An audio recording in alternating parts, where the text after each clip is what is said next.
ሰላም ጤና ይስጥልን ውድ ሪፖርተር ተከታታዮች የሰዓቱን ዜናዎች ቀጥዬ ያሰማችኋለሁ። በቅድሚያም አርዕስተ ዜና። በአንድ አጀንዳ ላይ የሚመካከረው 500 አባላት ያሉት የምክክር ቡድን በንዑስ ቡድኖች ተከፋፍሎ እንደሆነ የኢትዮጵያ ሀገራዊ ምክክር ኮሚሽን አስታውቋል። የግብጽና የሱዳን መንግስታት በታላቁ የኢትዮጵያ ህዳሴ ግድብ የውሃ አጠቃቀም ላይ አዲስ ክስ አቅርበዋል። ሌሎችንም ይዘናል። አብራችሁን ቆዩ። በአንድ አጀንዳ ላይ የሚመካከረው 500 አባላት ያሉት የምክክር ቡድን በንዑስ ቡድኖች ተከፋፍሎ እንደሆነ የኢትዮጵያ ሀገራዊ ምክክር ኮሚሽን አስታወቀ።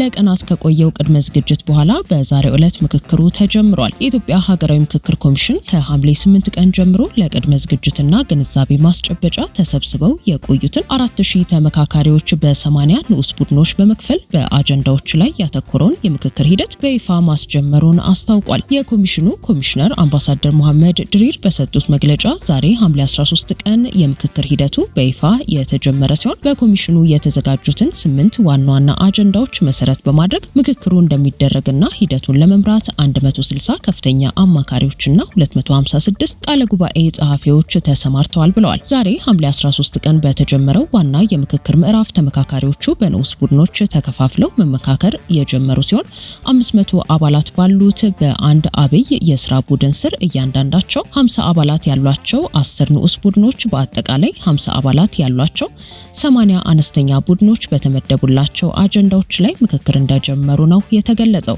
ይህ ሂደት ተመካካሪዎች አንዳቸው የሌላውን ሐሳብ የሚሰሙበትና የተለያዩ ሐሳቦች በነጻነት የሚስተናገዱበት የምክክሩ መሰረታዊና ቁልፍ አካል መሆኑን አምባሳደር መሐመድ አብራርተዋል።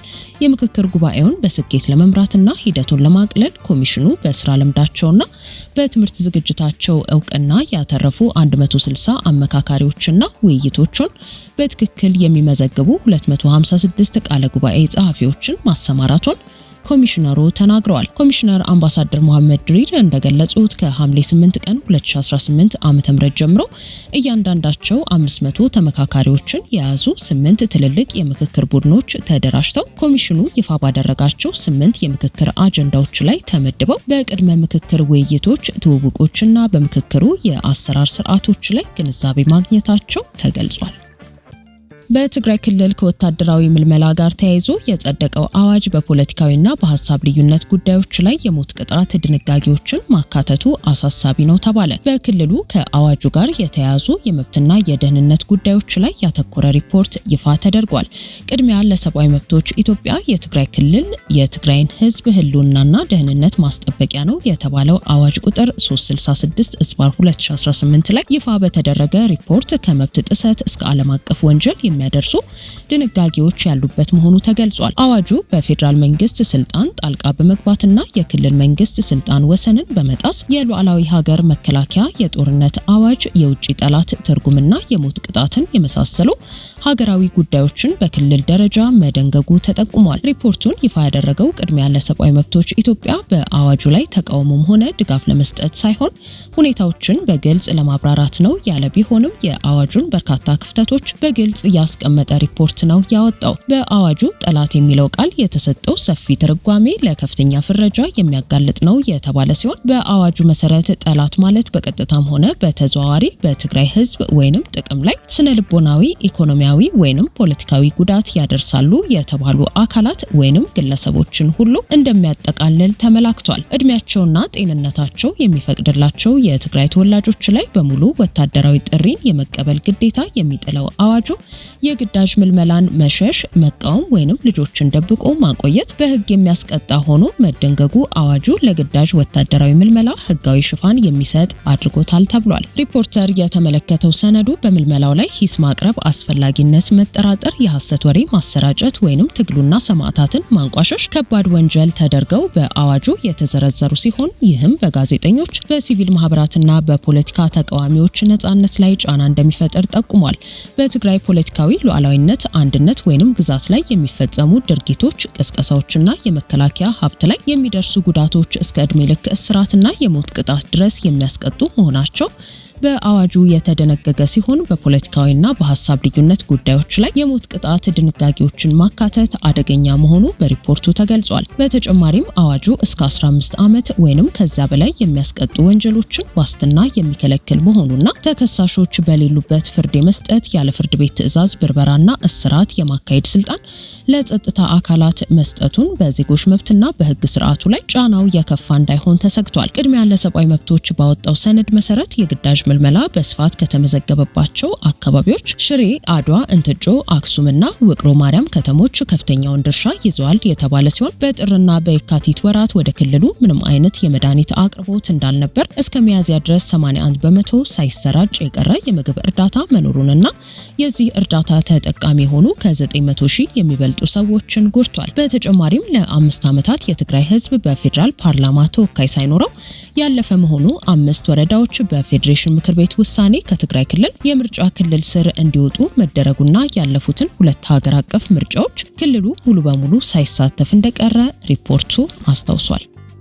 የግብጽና የሱዳን መንግስታት በታላቁ የኢትዮጵያ ህዳሴ ግድብ የውሃ አጠቃቀም ላይ አዲስ ክስ አቀረቡ። ግድቡ የያዘው ውሃ ለተፋሰሱ ሀገራትም ክምችት መሆኑንና ዘላቂው መፍትሄ ስምምነት ላይ መድረስ መሆኑን ኢትዮጵያዊ ባለሙያ ገልጸዋል። የሀገሪቱን አጠቃላይ የውሃ አቅርቦት ለመገምገም የግብጽ ቋሚ ኮሚቴ መደበኛ ስብሰባውን በውሃ ሀብትና መስኖ ሚኒስትሩ ሃኒስ ዌለም ሰብሳቢነት አካሂዷል። ኮሚቴው በስብሰባው ላይ የታላቁ የኢትዮጵያ ህዳሴ ግድብን የስራ እንቅስቃሴ አስመልክቶ የተከሰቱ አዳዲስ እድገቶች የገመገመ ሲሆን ግድቡ ዓለም አቀፍ ህግን የጣሰና ህገ ወጥ ነው ሲል የካይሮን አቋም አንጸባርቋል። በተጨማሪም ግድቡን በጋራ የሚመራ አስገዳጅነት ያለው ስምምነት፣ ግልጽ የአሰራር ደንቦች እንዲሁም በኢትዮጵያና በታችኞቹ የተፋሰስ ሀገራት መካከል መደበኛ የመረጃ ልውውጥ ስርዓት በሌለበት ሁኔታ ኢትዮጵያ ግድቡን በአንድ ወገን ውሳኔ እያንቀሳቀሰችው መሆኑ በታችኛው የተፋሰስ የውሃ ፍሰት ላይ ያመጣውን መዋዠቅ መወያየቱን አስታውቋል።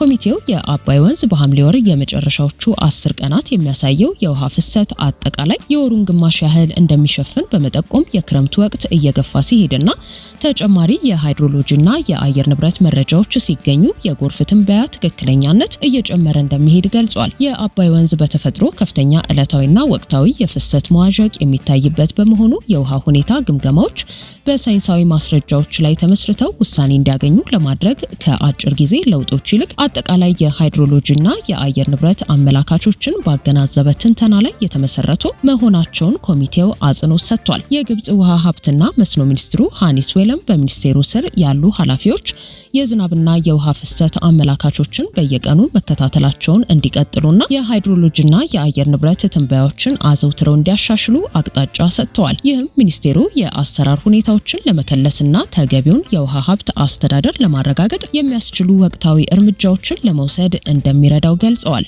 የሱዳን የእርሻና መስኖ ሚኒስቴርም በተመሳሳይ መልኩ ከአንድ ቀን በፊት በአባይ ወንዝ ላይ የታየውን የውሃ መጠን ጊዜያዊ መቀነስ ከታላቁ የኢትዮጵያ ህዳሴ ግድብ የሚለቀቀው የውሃ መጠን በመቀነሱ ምክንያት እንደሆነ የገለጸ ሲሆን የውሃ መጠን መቀነስ በካርቱም ግዛት ውስጥ ለሚገኙ አንዳንድ የመጠጥ ውሃ ማጣሪያና ማሰራጫ ጣቢያዎች ስራ አስተጓጉሏል በማለት ወቅሷል። አጠቃላይ የቀጠናውን የድርድር ሂደት አስመልክቶ የውሃ ሀብት አስተዳደር ባለሙያና አማካሪው አቶ ፈቅ አህመድ ባለፈው ሳምንት ከሪፖርተር ጋር ባደረጉት ቆይታ ካይሮ ቴክኒካዊና ሳይንሳዊ የሆነውን የውሃ ጉዳይ ወደ ብሔራዊ ደህንነትና ፖለቲካዊ አጀንዳ በመቀየር የራሷን ህዝብ ካለ አግባብ በስጋት የማሸበር ስልት እየተከተለች ነው ሲሉ ገልጸዋል። ጉዳዩም በግብጽ በኩል የውጭ ጉዳይና የደህንነት ሚኒስትሮች ከመያዝ ይልቅ የውሃ ሚኒስቴር ራሱ ይዞ በቴክኒክና በሂሳብ ስሌት ብቻ ከተነጋገረ በቀላሉ መፍትሄ ማግኘት እንደሚቻልና ይህም የግብጽን ህዝብ ካለ አግባብ ከማሸበር እንደሚታደገው ጠቁመዋል። ባለሙያው አክለውም ግድቡ በግንባታ ላይ በነበረበት ወቅት ግብጽ ግድቡ ውሃ ሲይዝ አስዋን ወደ በረሃነት ይቀየራል፣ 1 ቢሊዮን ሜትር ኪዩብ ውሃ በያዘ ቁጥር 2 ሚሊዮን የግብጽ አርሶ አደሮች ተፈናቅለው ይሰደዳሉ በማለት ምዕራባውያንን ለማስፈራራት ብትሞክርም ግድቡ 74 ቢሊዮን ሜትር ኪዩብ ውሃ ሲይዝ ግን አስዋን ግድብ ሙሉ እንደነበርና ወደ በረሃነት እንዳልተቀየረ በተግባር መረጋገጡን እንዲሁም የመጀመሪያውን የዲፕሎማሲ ስራ የሰራው ግድቡ ራሱን መሆኑን አስገንዝበዋል። በአሁኑ ወቅት በዓለም አቀፍ ደረጃ የሚጠበቀው የኤልኒኖ ክስተት በክረምቱ መውጫ ላይ የውሃ እጥረት ሊያስከትል እንደሚችልና የህዳሴው ግድብ ትክክለኛ ጥቅም የሚታየው እንዲህ ባለው ወቅት መሆኑን የገለጹት አቶ ፈቅ አህመድ ግድቡ ውሃ አባካኝ ሳይሆን ውሃን ይዞ ኃይል ብቻ የሚያመነጭ በመሆኑና እጥረት በሚኖርበት ጊዜ እየለቀቁ ለመጠቀም የሚረዳ በመሆኑ የህዳሴ ግድብ መኖር ለታችኞቹ ተፋሰስ ሀገራት እንደ አለኝታና ዋስትና መሆኑን አስታውቀዋል። እንግዲህ አንዳንድ ትንበያዎች በዓለም አቀፍ ደረጃ የሚያሳዩት ኤልኒኖ ይኖራል፣ የኤልኒኖ ክስተት ይኖራል። የኤልኒኖ ክስተት በተለይ ክረምቱ መውጫ ላይ እጥረት ይኖረዋል የሚል ነው። እኛ ጋር እየታየ ነው ያለው በተለያየ ቦታ ላይ ምንም እንኳን ትንበያዎች ዳና ናቸው የሚሉ መረጃዎች ከብሔራዊ ሜትሮሎጂ አካባቢ ቢሰሙም እጥረቶች የሚኖሩበት ሁኔታ ሊከሰት ይችላል። እንግዲህ ያ የሚያሳየው ምንድነው? የህዳሴ ግድብ ጥቅም የሚታየው እዚህ ላይ ነው። ግድብ ውስጥ ውሃ የተወሰነ ውሃ አለ። ያ ውሃ ተጨማሪ ውሃ ነው ማለት ነው። ህዳሴ ግድብ ውሃ ተጠቃሚ አይደለም ማለት ውሃን አባከንም ውሃ ይይዝና ያ ውሃ ኃይል አመንጭቶ ነው የሚሄደው። አሁን ህዳሴ ግድብ ውስጥ ያለው ውሃ ለአካባቢው የተቀመጠ በጋራ መጠቀም የምንችለው ተጨማሪ ውሃ ነው። ህዳሴ ግድብ ባይኖር ኖሮ አሁን ግድቡ ውስጥ ያለው ውሃ አልነበረም ወይንም ደግሞ ለጥቅም ላይ ማዋል አይቻልም ማለት። ብዙ መሰረተ ልማት መያዝ ውሃ ትርፍ ውሃ በሚኖርበት ወቅት ውሃው እንዳይባክን እጥረት በሚኖርበት ወቅት ያንን ውሃ እየለቀቁ የመጠቀም ሁኔታ ያለው ቅድም አንስቻለሁ። የአስዋን ግድብ 74 የአስዋን ግድብ ህዳሴ ግድብ ሙሉ በሙሉ በሞላበት ወቅት አስዋን ግድብም ሙሉ ነበር። ያ ማለት ህዳሴ ግድብ ባይኖር ኖሮ ህዳሴው ውስጥ ተጠራቅሞ የነበረው ውሃ ወደ ሜዲተራኒያን ወደ በረሃ የሚለቁት ውሃ ነበር እነሱ። ስለዚህ ተጨማሪ ውሃ ነው የያዘው። አሁንም የህዳሴ ግድብ መኖር ለነሱ እንደ አለኝታ ነው የሚሆነው። ውሃው እዚህ ቆይላቸዋል። እጥረት በሚኖርበት ሰዓት ይለቀቃል። ዋናው ነገር ግን መልካም ግንኙነት ካለ እነሱ በሚፈልጉት ሰዓት ላይ የኢትዮጵያን ጥቅም በማይነካ መልኩ ውሃውን መልቀቅ ይቻላልና የድርድርም አስፈላጊነት ቀናዊ የሆነ ስምምነት ላይ መድረስም አስፈላጊነቱ እንደዚህ ነው። ውድ ሪፖርተር ተከታታዮች የሰዓቱ ዜናዎቻችን እነዚህ ነበሩ። ስላደመጣችሁን ከልብ እናመሰግናለን።